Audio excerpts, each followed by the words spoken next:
Although we've done it before, landing on Mars is hard, and this mission is no different. The process to get from the top of the atmosphere of Mars to the surface we call entry, descent, and landing, or EDL. It takes thousands of steps to go from the top of the atmosphere to the surface, and each one of them has to work perfectly to be a successful mission. The process starts well above the top of the atmosphere of Mars. The cruise stage faces the sun.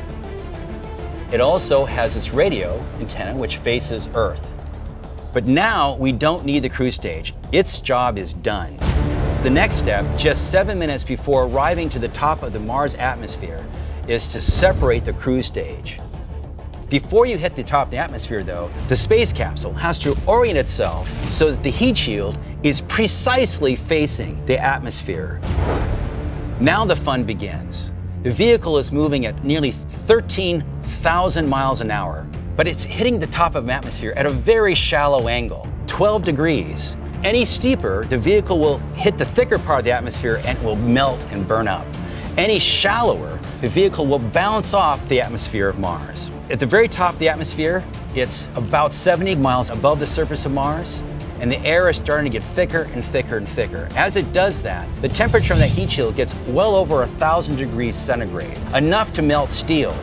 Over the next 2 minutes, the vehicle decelerates at a backbreaking 12 Earth Gs, from 13,000 miles an hour to about 1,000 miles an hour. At about 10 miles above the surface of Mars, a supersonic parachute is launched out of the back of the vehicle. 15 seconds after the parachute inflates, it's time to get rid of the heat shield. 6 pyrotechnic devices fire simultaneously, allowing the heat shield to fall and tumble away from the vehicle, exposing the lander to the surface of Mars. 10 seconds after the heat shield is dropped, 3 pyrotechnically deployed legs are released and locked for landing. About a minute later, the landing radar is turned on, sending pulses toward the surface of Mars as the vehicle starts to try to measure how high it is above the surface and how fast it's going. At about a mile above the surface of Mars, the lander falls away from the back shell and lights its engines. And very quickly, the vehicle must rotate out of the way so that the parachute and the back shell doesn't come down to hit it.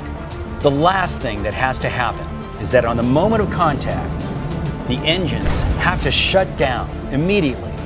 If they don't, the vehicle will tip over. So if all the steps of entry, descent, and landing happen perfectly and we are safely on the surface of Mars, we'll be ready to do some exciting new science.